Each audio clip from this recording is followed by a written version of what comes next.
Hi. Okay. So before I start, I'm going to, I don't know if this microphone is going to pick this up, but the gardeners are out front and there's like, if you could hear that, you're going to hear it intermittently through this whole thing is like, and also they talk.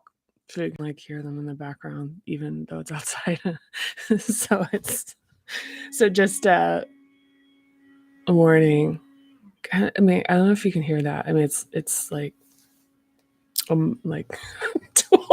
sorry. You know, funny thing about the gardeners is that um when I was writing this book that we are going to read from the Parinama Method, we are going to read about adaptations and holding patterns in communication and expression. And I'm going to talk a little bit more to that, but kind of a funny thing about this is that so right now the windows right here are close to overlook this garden and but oftentimes like in the shoulder seasons like in spring and autumn that we're moving into right now, I like the windows would be open. I leave the windows open, and so I'd hear them talking. Like I'd hear them talking. I'd hear other of the like male, predominantly male workers like who work on the exterior of the building and stuff like that, um, talking. And like especially in the second hub when it was like this exploration of emotion, and and certainly there is a whole kind of cultural conditioning that women are emotional by nature and men are not by nature, versus that we're socialized one way or the other, and there's more tolerance towards like developing, growing, and expanding these capacities per gender. But I remember I would sit and I'd listen to them just talking because it would be like basically being a fly on the wall. Um, just passively, because I mean, it'd be eavesdropping just by the fact they're just standing outside or like within earshot without knowing it. And they would be talking about the way people treated them, the way their other clients treated them. They'd be talking about people in their lives and their grievances, and they wouldn't necessarily be saying like, I'm upset about that, but they would be upset. I mean, like it would be like, and how just what they talked about. They didn't sit and like talk about facts and figures and approaches and, tactics. They sat and they talked about what everybody talks about, which is, just like the experience of being like a human being, and part of that being that they'd be processing. Like I'd hear them talk about clients of theirs who'd been really cruel to them. I mean, this is kind of a snooty area, so you've got people that are really dismissive and bossy and also arrogant. And so like often I'd hear stories about um they talk about people who'd like been telling them what to do and they'd been like wrong, the direction had been wrong, and they knew it, and like and their frustration with that. But the thing that's funny is one day I went out front and they were out there, and I said to them, I said, guys, it's funny, but like there's this whole thing that men aren't emotional, but I listen to you guys talk and like you guys have a lot of emotions. And they were like,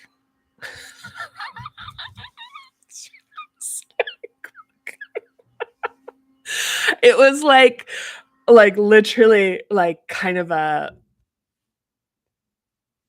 like I can't explain it, but the one thing I can explain is that for a really like a pretty decent amount of time, probably a few months, that they ever talked in front of my window.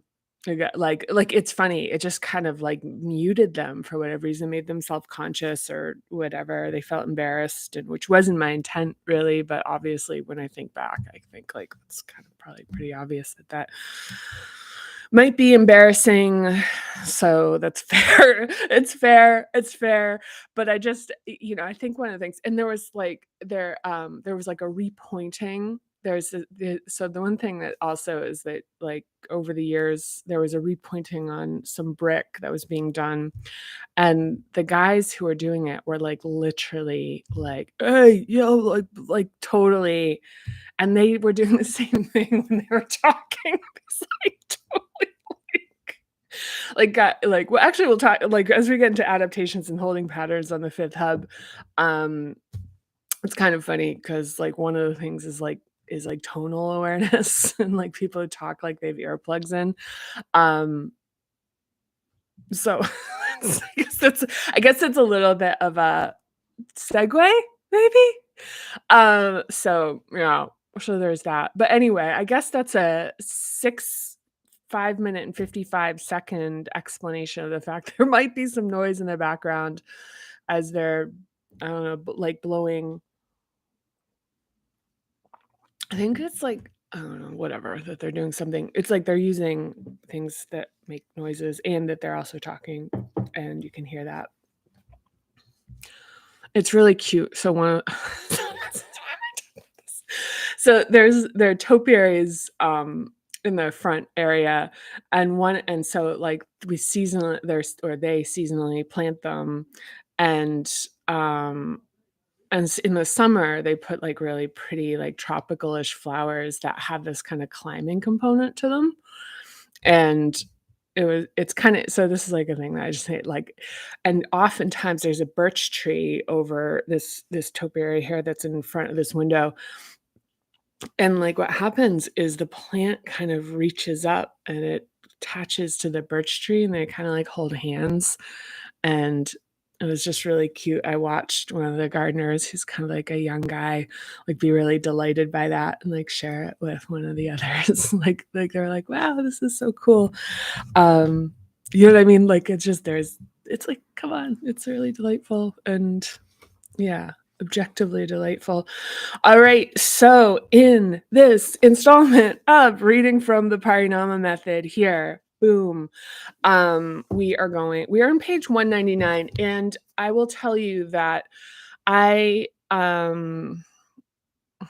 let's see, when I might have a special surprise for in the next page or so, because we're about to hit 200 pages, and, I might do a little extra share depending on whether it kind of arises, where it feels, organic and right with what we're doing. But, today, what we're gonna talk about is we're talking about 5th hub once again, which is expression and communication. And as we've talked about in the previous readings, there's a lot about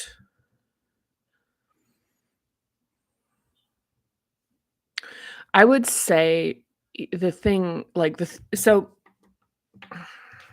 let's see.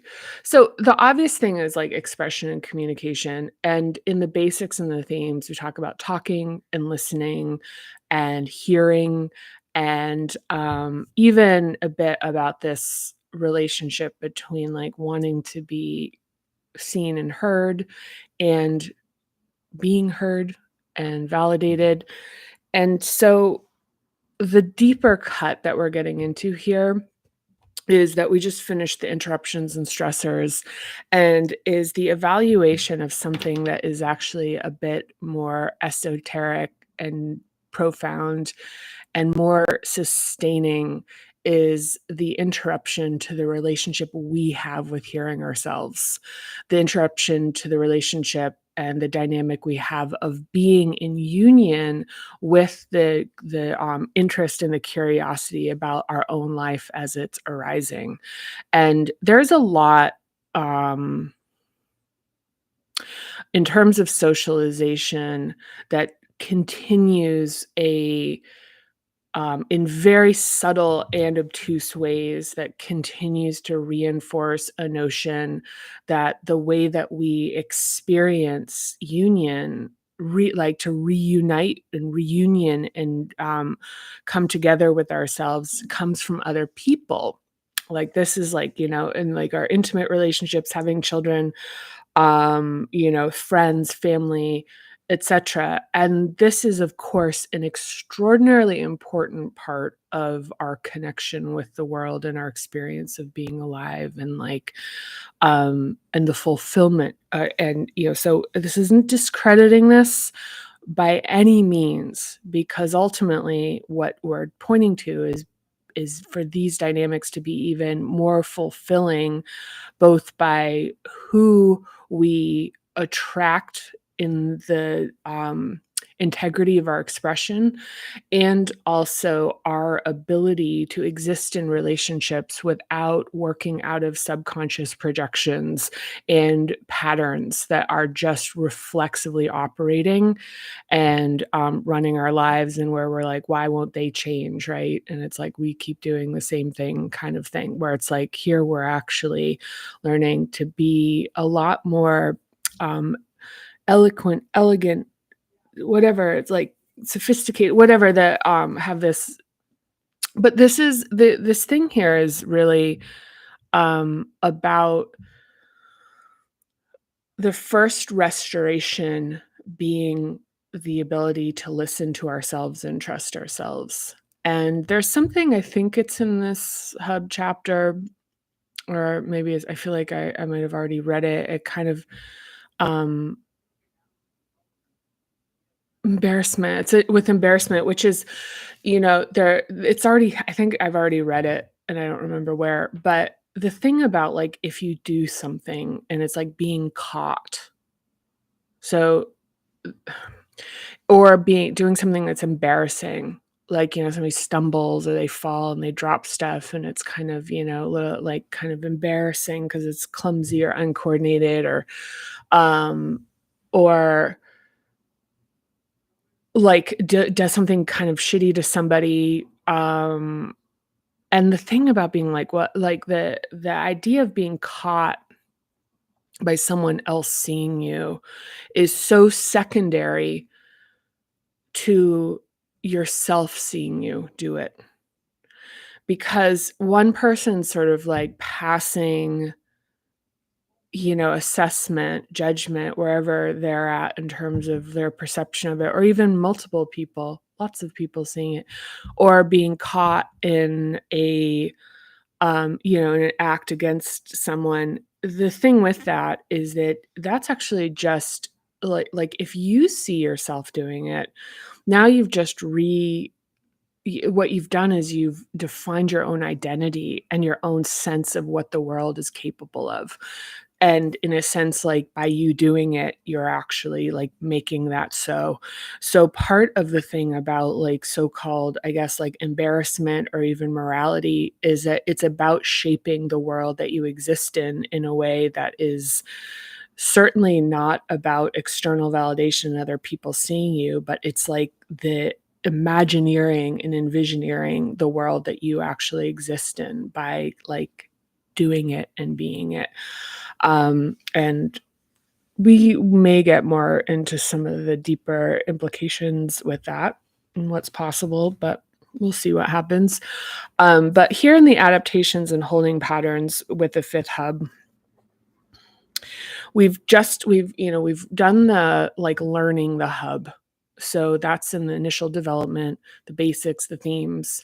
And then we've just explored the interruptions and the stressors. And once again, the fifth hub is the development is between age 7 and 13.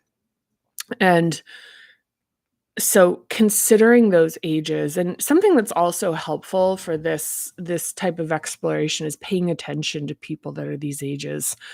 And if they're in your life, or like even in entertainment, even Googling, like, Google this age and just really like do a sort of a glance through about, like, what that age is like. And taking oneself to, like, really consider what's happening in that period of time. And with the interruptions and stressors, we're looking at impacting factors that shape this facet of ourselves, which is how we express ourselves and how we communicate.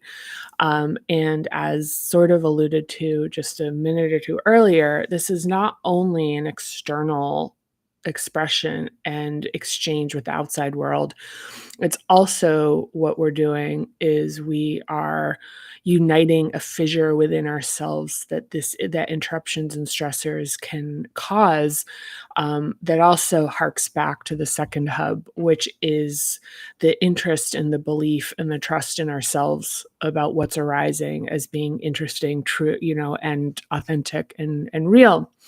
So the holding patterns, the adaptations and holding patterns that we get into, and this really, I think most people find this pretty interesting as an exploration, is that when we're talking about the physical location of this particular hub, we're talking about the jaw, ears, so you get sinuses, mouth, throat, neck, upper shoulders to a certain extent, and even hands as far as they relate to expression. Jazz hands, doodly doo. So also, one of the things that I think, and also here, I feel, I get sensation here, and sometimes I kind of can feel like where I'll try to distinguish whether it's fourth or fifth because it's like here, there's this place where the two shall meet. But let's see. So part of the pointing that out is being able to um like connect physical sensation and even, like if there's, yeah, like physical sensation with this and realizing that tightness in the neck and in the jaw. So so some of this can be bringing attention to whether your jaws like tends to, if you grind your teeth, grinding teeth is something that, I mean, it's like they'll give you, like if you go and get this like a medical intervention will involve like protection on your teeth. But think about like what that is.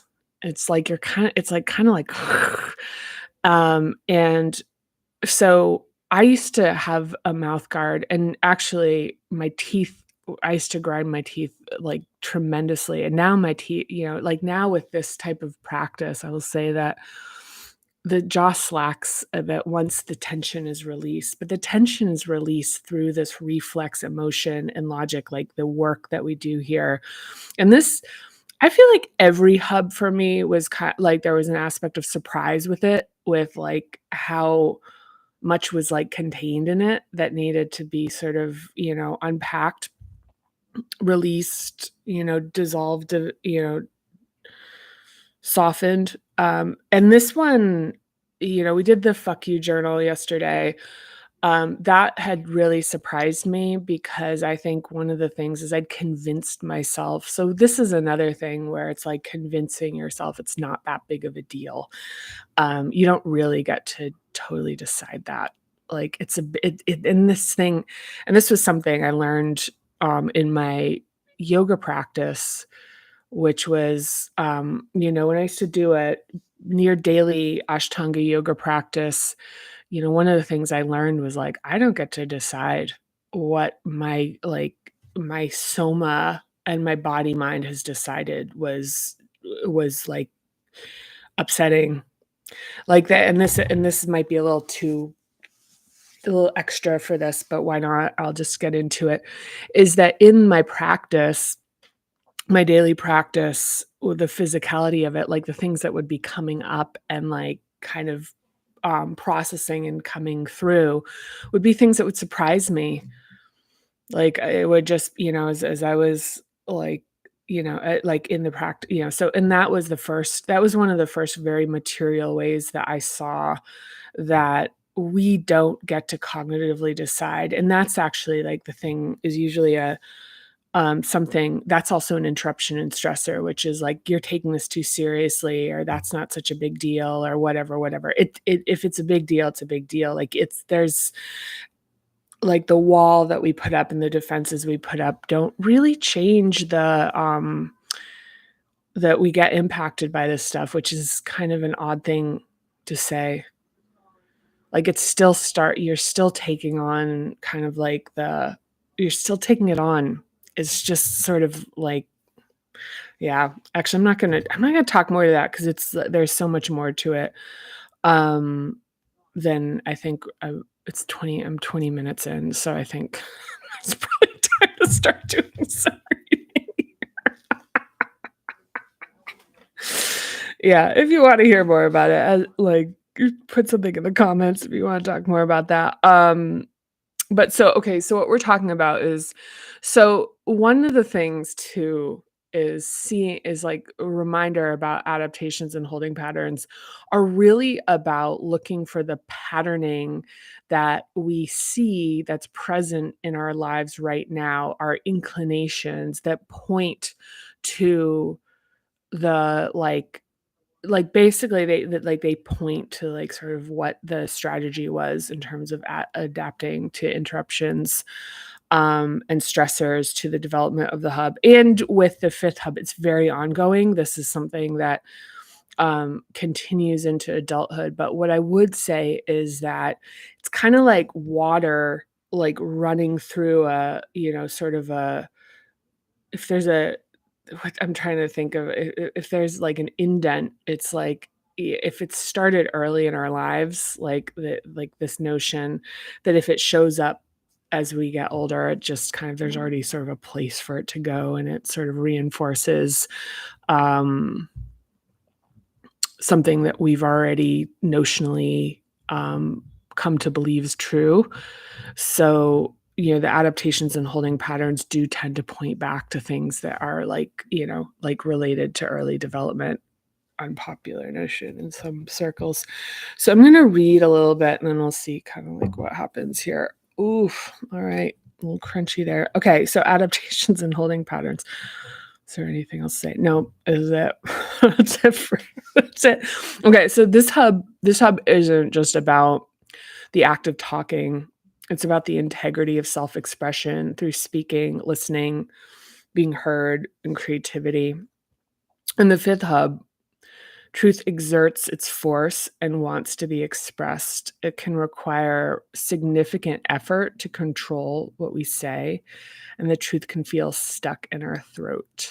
So, perhaps we adopt a quiet voice, a vocal effect of pitch or cadence, use excessive small talk, or a voice so loud it's unsettling for others to hear. As we open our throat and stretch the neck and shoulders, speaking can feel like water through a rusty pipe. Sometimes emotions surface, sometimes there's discomfort, tickling, and coughing that start when we begin to physically release tightness in the neck and throat and to speak with integrity and authenticity. Yeah.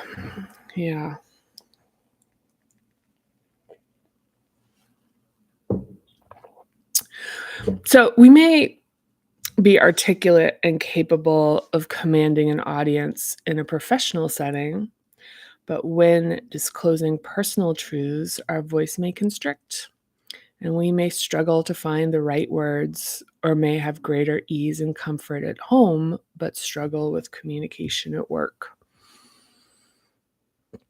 So that's a little kind of like point out, shout out to the communication, um, arises from different aspects of ourselves, and that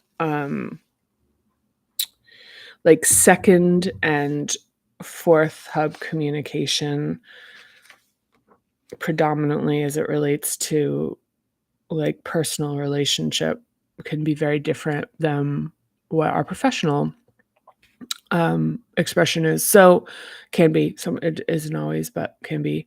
And one of the things, I think, I don't know if it's going to be like, it's going to be in this section, but one of the things about work-based communication is that it has like, it tends to, if it's healthy, has boundaries in it, and actually, no, I don't know how to say that the right way, so I'm just gonna skip it. Okay, so the holding patterns in this hub are relatively straightforward, Inflating adaptations get louder. The gardeners are like, they're getting closer. They're getting closer. Okay. All right. So I'm going to start reading that again. Oh my God. This feels like a movie where all of a sudden they're combusting in here. They're not going to, but how's that kind of drama? Okay, so the holding patterns in this hub are relatively straightforward. Inflating adaptations get louder and attempt to control through excessive talking. Shrinking adaptations speak less and tend to be quieter when they talk. So keep in mind that our behavior tends to be more moderate within a given hub when we feel safe. But when we get stressed, we amplify the expression of the adaptation. So this can mean, all right, what does this mean? This can mean that people who are already quiet become imperceptible when under stress, and usually loud people start to sound like they're using a megaphone. It's kind of that's universal with adaptations, is that it's like with nervous system regulation, when we're regulated, that the adaptations might be kind of like less amplified. But there's I'm going to keep reading. So, being loud isn't necessarily an adaptation unless it's used to crowd people out of conversations. Being quiet or soft spoken isn't necessarily an adaptation either, unless accompanied by an inability to speak up for oneself. There are plenty of powerful people who speak quietly and carry a big stick, and plenty of naturally loud people capable of listening. Talking can be used to vent low voltage nervous chatter, small talk, or it can overwhelm a listener with high voltage blasts that contain intense topics at high volume. So, small talk and nervous chatter serve to discharge energy rather than communicate. That's actually kind of an important point. Often leaving listeners feeling drained. So, I don't know. So there's some there. So this is something that's like certainly subjective, but I would say that um, there is a quality with some small talk that is like very like like you know what you know when you know um that's like nervous chatter, and that the person's like won't stop talking and repeating things and talking about the same thing. It's kind of like just, when people talk about like thought patterns, that people just are like and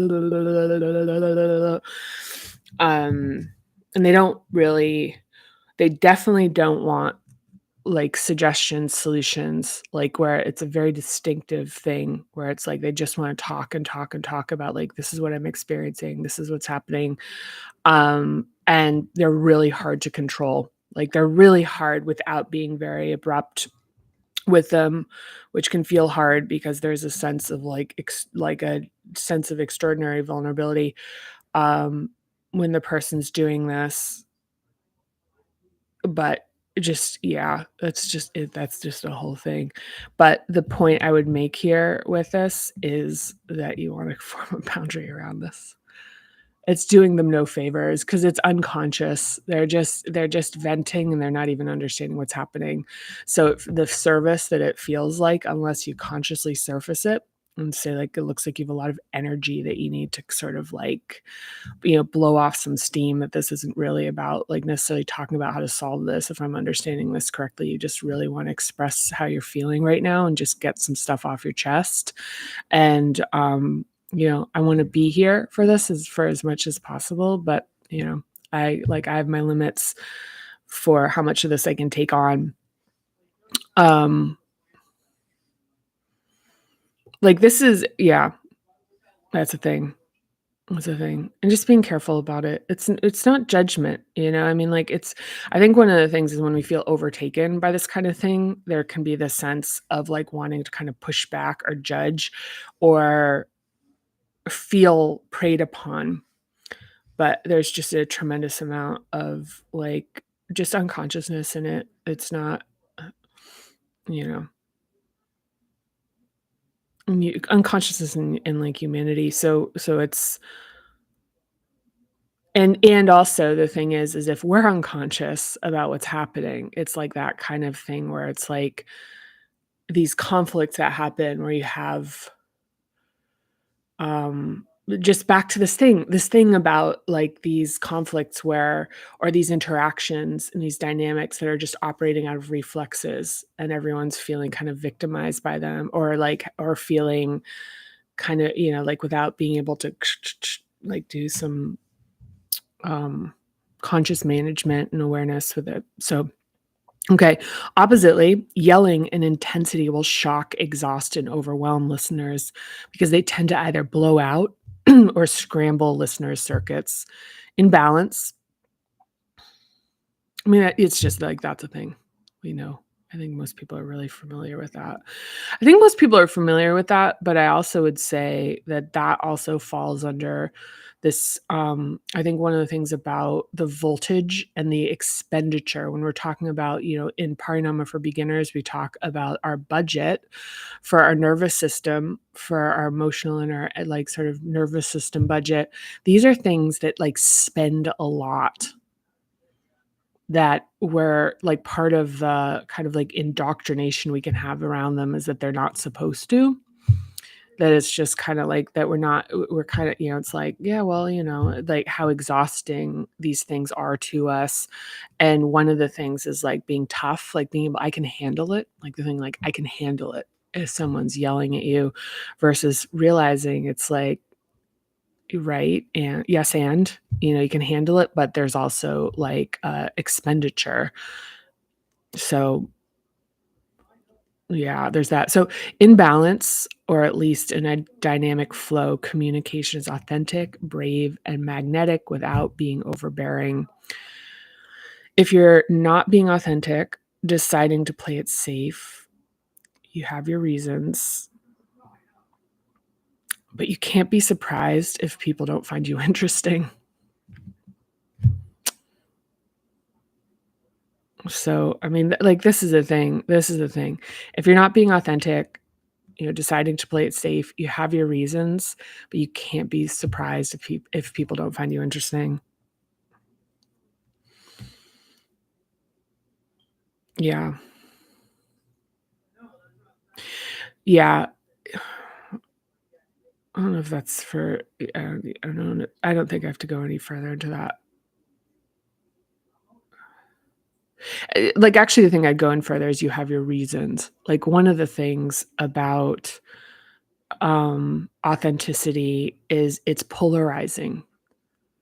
It'll push people away and draw them in, like, and draw others in. It will literally, like, the idea that you need everyone in the world. You, like, don't need that many people. And even the idea where it's like, well, I wish more people were like this. It doesn't matter. It doesn't matter. It's like, if anything, one of the things that's kind of like a higher ideal that we do when we speak openly is that we draw we draw the like this unity of our authenticity. Like the people that are drawn towards us have these like qualities. And so in doing that, that's creating union. And there's something profound about that. Something like powerful about that.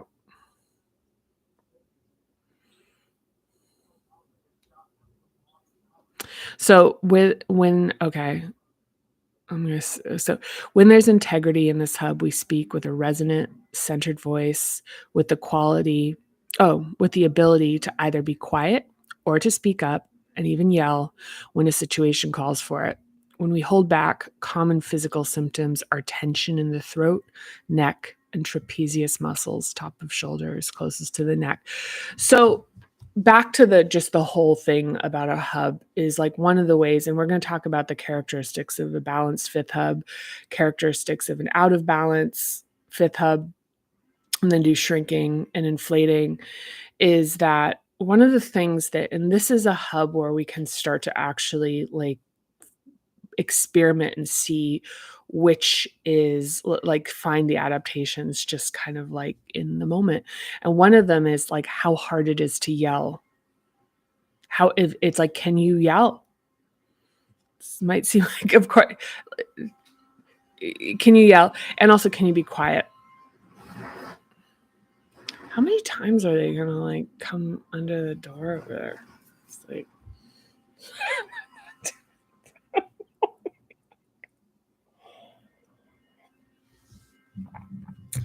backseat driver over here.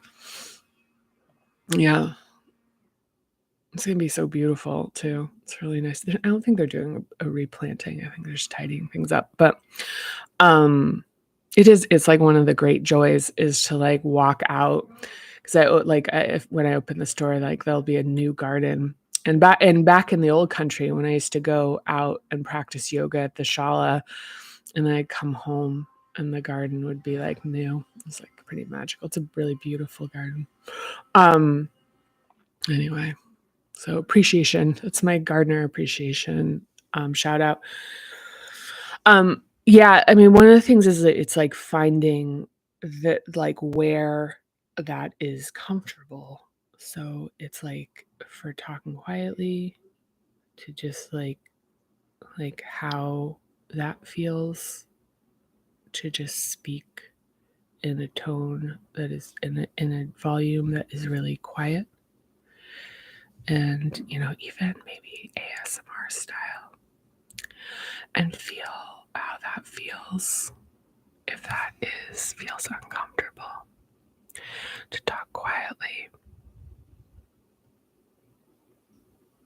and just let that arise and just notice it and realize that's part of the spectrum of your register of what you can actually have access to. And that the other part is, and I'm not going to do it for the sake of voltage, because it's, I don't want to, but it's like, can you speak loudly? Can you go up and be like, and speak forcefully and loudly? I'm almost tempted to put the microphone on mute and just do it, but there's people out there. Yeah, raise the drama here. So let's see. I think I could do this in about 5 minutes.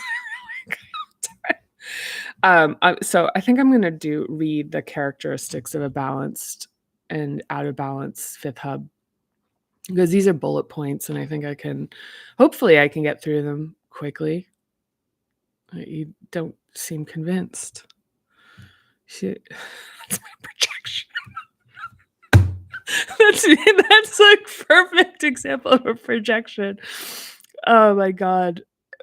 Yeah, I mean, honestly. So the characteristics of a balanced fifth hub are a resonant, clear voice that's pleasant to listen to with situationally appropriate tonality and volume.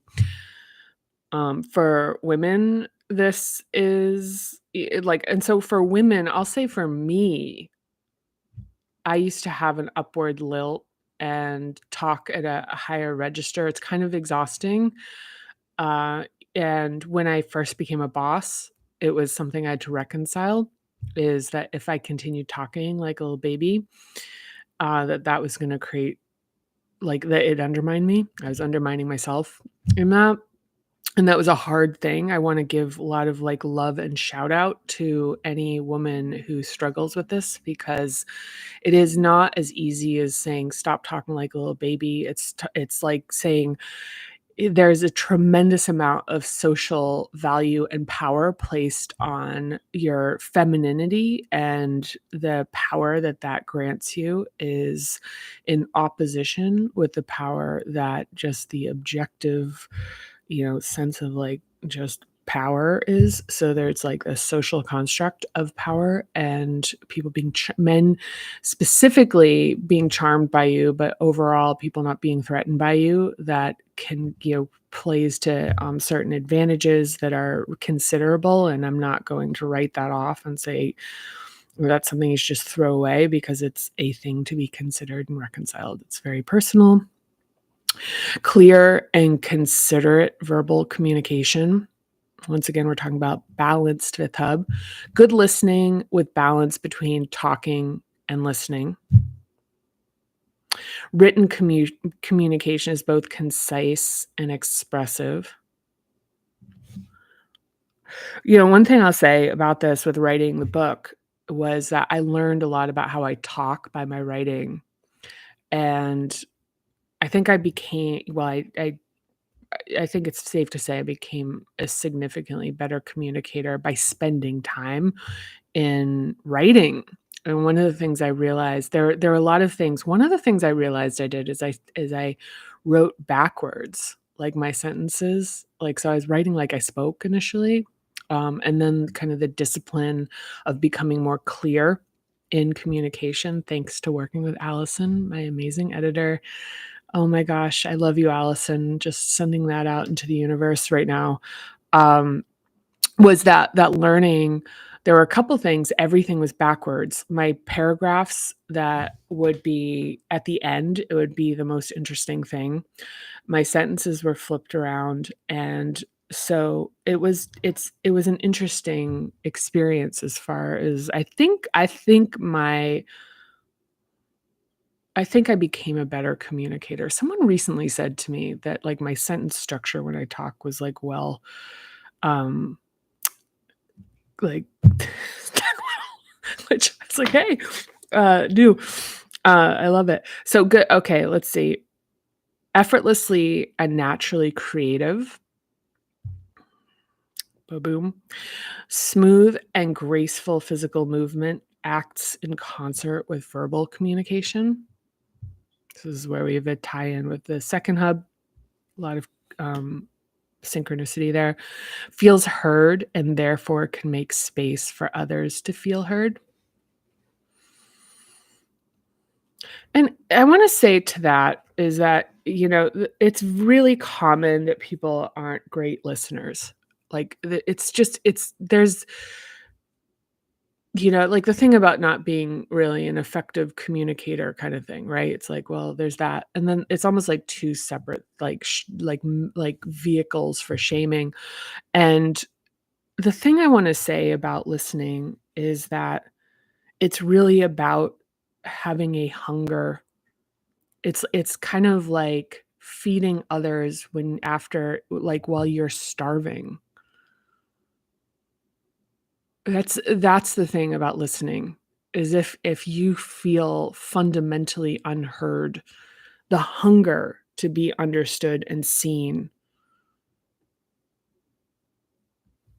Yeah, just like this is like all of these things that tend to be like, "Oh, you're terrible at this." It's like to look at it and it's like, how useful is it to say like you're bad at something versus like being curious about it and understanding yourself from a perspective of being undivided, being on your side, being like, I understand why this exists, not defensive, but really like understanding and accountable.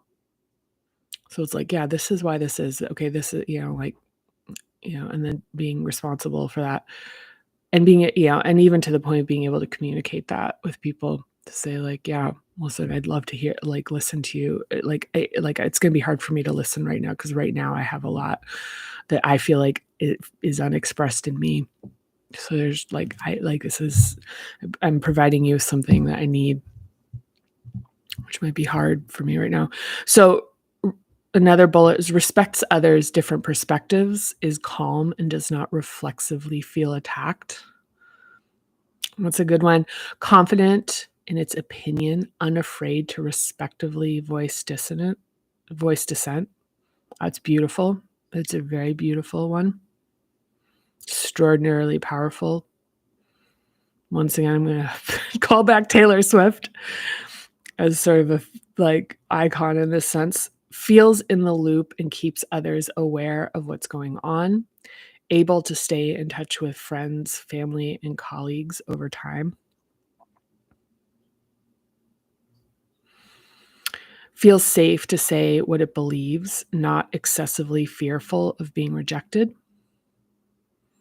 Has good timing, grace, rhythm, can read the room and project or speak quietly based on what is needed. Now, one of the things that just came up in reading this is that it's like, if any of this stuff starts to feel like there's something wrong with me and I need to be better, I really like even with these lists, the risk of this is being like, well, I need to be, a 10 out of 10 here. It's kind of just like letting these be observations and letting the things where it's like, yeah, no, I'm not that. And just like, and like a good exercise here is to like just accept it in this particular way to say like, yeah, this is where I am right now.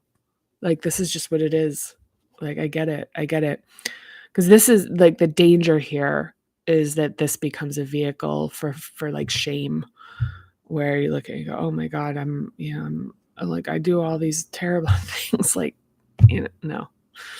Mm-mm. Mm-mm. Mm-mm.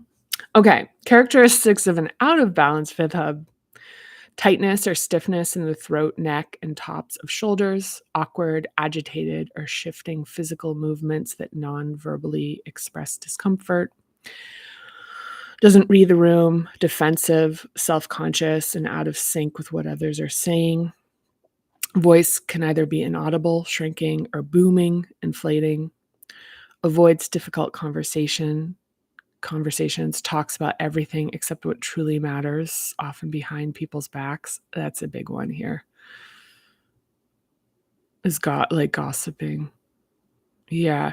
And I just said that like gossiping, but like gossip as like as like a mechanism of actually processing things. It's another thing where it's like, yeah, it's not great, but it's also like once again, look at what you're doing. You're trying to make sense of something. You're trying to like and just bringing awareness to it will kind of like shed light on what's going on. Written communication is hard to follow, contains syntax, punctuation, and word choice errors, gossips and complains excessively, insecure and cut off from creativity, copies the work of others either as so-called flattery or outright plagiarism. Yeah, these are actually pretty good. I've done all these things. I mean, listen, I'm not like here. Like, here's a better way for me. These are I as I'm reading these, I'm like one of the things about writing this book is that it used to be one of my big positions on this, which is like I didn't know how to write a book, and then this is like and then I like wrote this thing, which is like wild, but that my notion of like, am I a writer? Like there's absolutely was no evidence. Like people say there is now. There wasn't. People say, oh, you were the editor of the school literary magazine. I was like, yeah, just because I was kind of a boss bitch and I saw that something wasn't being done well. So I just took over and made sure it ran well. Like it wasn't that I never wrote in it. I was just the editor. And also I plagiarized all the time. I mean, I didn't know how to write.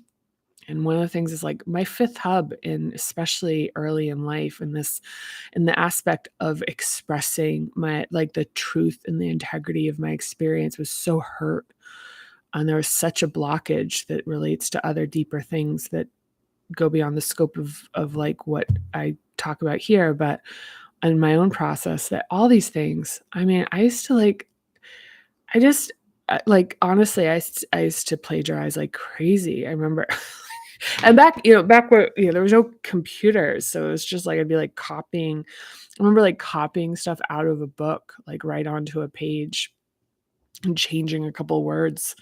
And I knew how to plagiarize. There's even some stuff sometimes like giving credit to people.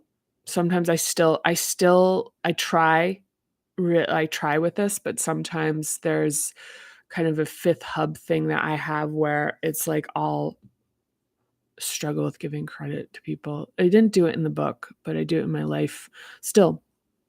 So that's a place where for me to really work on. And some of that has to do with one of my um like reconciliations, as in like who am I to do this? Like and the idea of like having to, you know, like if I'm like bringing forward an idea of somebody else's that I loved, that it's like, "Oh, well, if this seems like it's my idea, it's like one more, thing that would be like I'm like, it makes sense that I did this, like, it makes like, of course, who am I? Well, look at all these great ideas I have.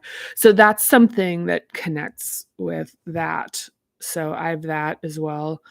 I think my written communication's gotten pretty decent. That did get better, though. It's funny because there were some social media posts that I'd written in, 4 years ago now. 3 years ago? Like 2019 maybe?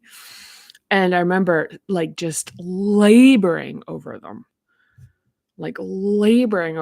Oh, and blog posts. I wrote some blog posts, and I thought they were so good. I labored over them, and I thought, "Oh my gosh, I just, created something really cool here." And then I read them after I'd written the book, and I was like, "Oh, this, is not that great." It's not that There's just I mean, the thing is there was a lot of, posturing, there was a lot of even just stuff about me understanding, just that my editor taught me. My editor, basically taught me, everything, everything. If you need an editor for your book or anything that you're writing, Allison Lowinder, and reach out to me for her contact information. She is literally beyond extraordinary because not only is um she came up in the conventional sense of writing in Condé Nast magazines, but she also does very in-depth academic stuff like Princeton international relations stuff that's very dense and complex. But also she's like a Sherpa. She's like a spirit guide. Oh my god. Yeah. You should have seen the pile of shit that I handed over to her as a first book. Oh my god. Yeah, yeah, and the thing is and I think I've mentioned this in the other readings is that or in a other reading, is that she's like, there's this parable of a stable boy who's happily shoveling this huge pile of shit, and he's like, "Listen, with this much shit, there's gotta be a pony somewhere."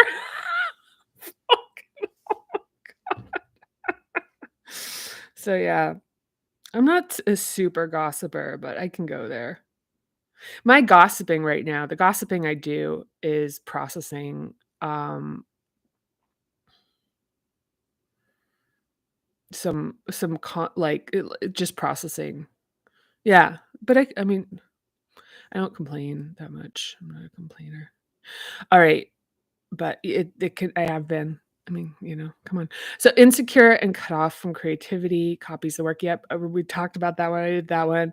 Protects against disapproval by lying or deceiving. I had a major thing with this, or in my 20s.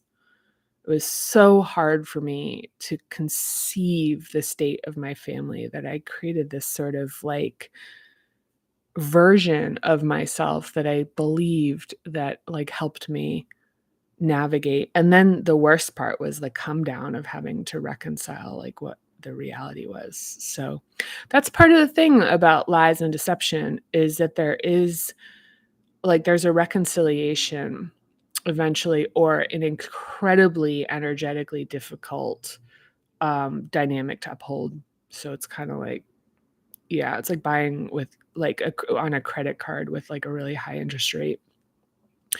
Feels out of the loop and is paranoid, nervous about what others might be saying. Yeah, that's one. I don't relate to that, but it's real. It's a thing. Yeah, I don't give a shit.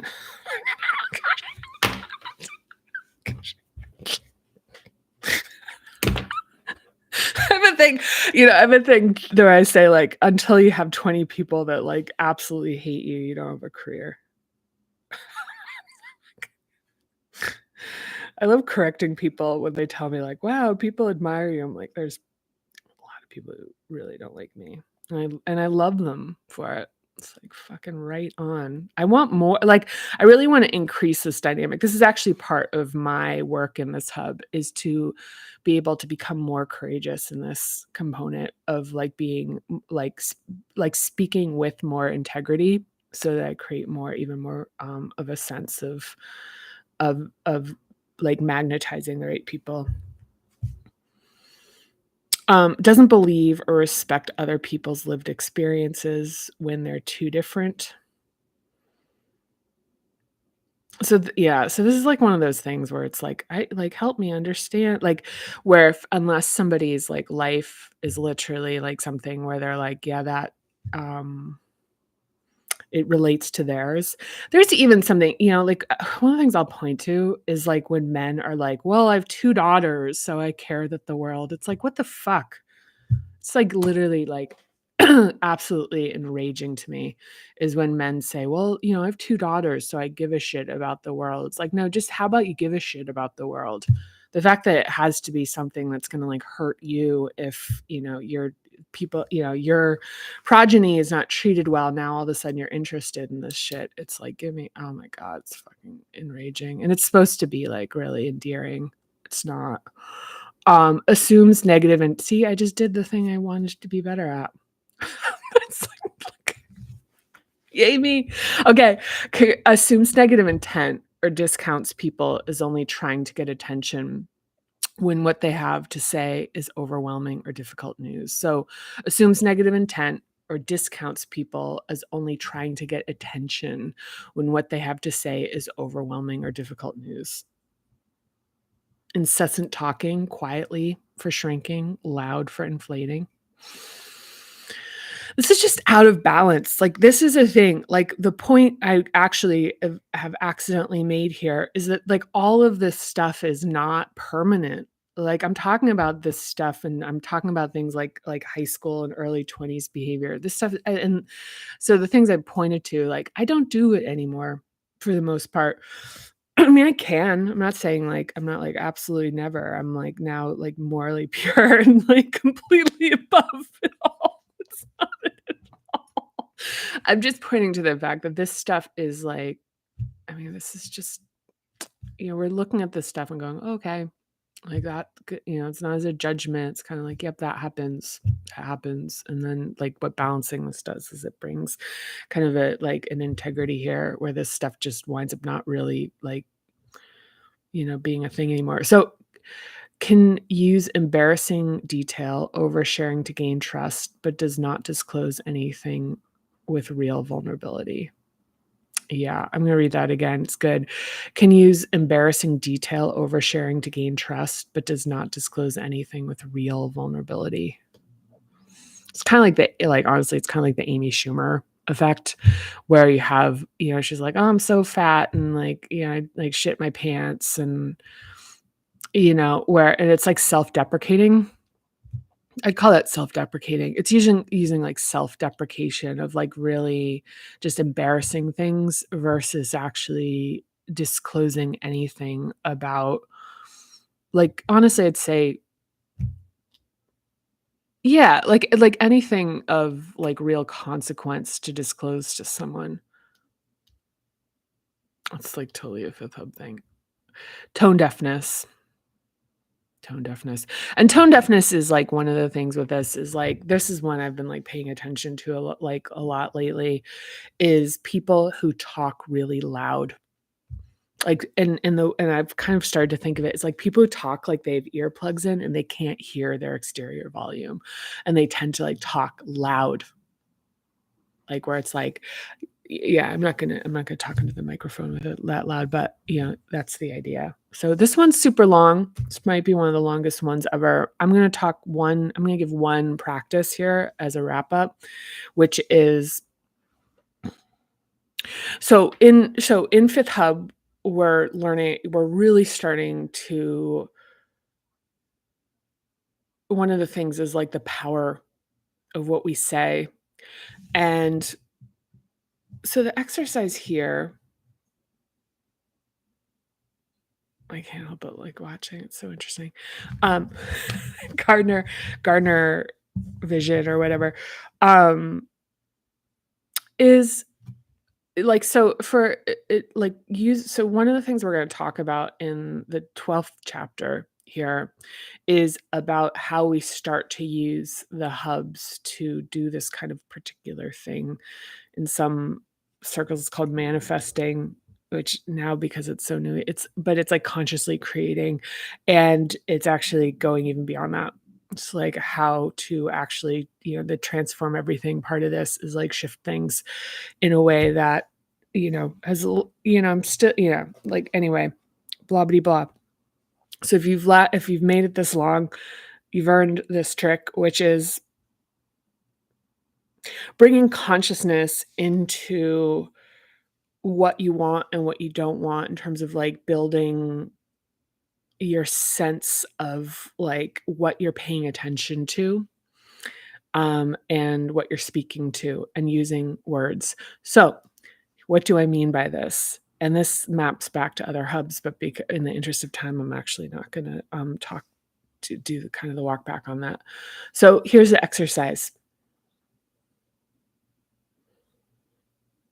Is when you see things that you like in the world, when you see beautiful style, when you see grace, when you see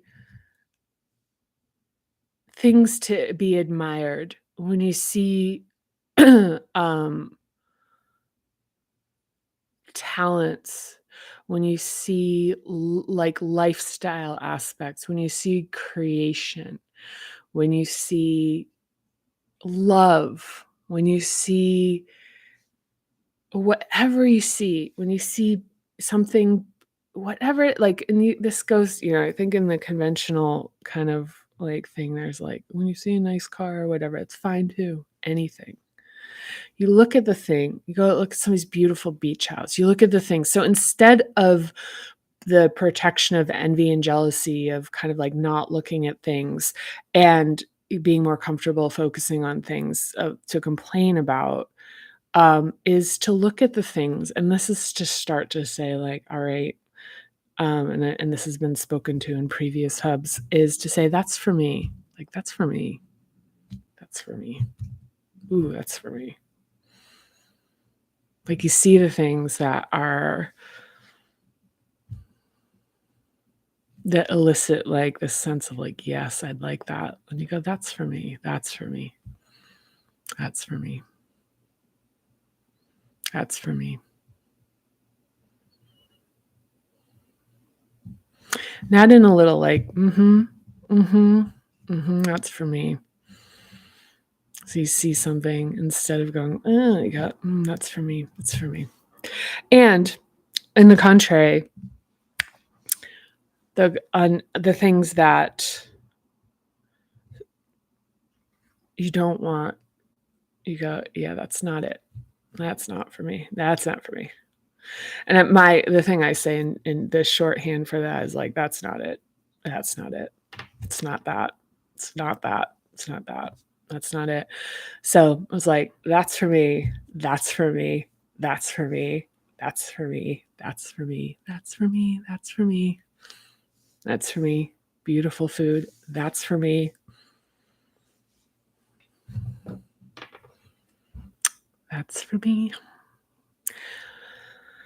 See a cute cat being snuggled. That's for me. That's for me. So that is for me. And that's it for me. That's it for me. Oh my God. All right. So next, listen, if it's over an hour, like hopefully this is the case, we've made it all the way over to shrinking, and we'll be at page 201 for the next reading. But this was a long one. If you've made it this long, great job. Great job. That's all I'm going to say. I'll see you next time. All right. Bye for now.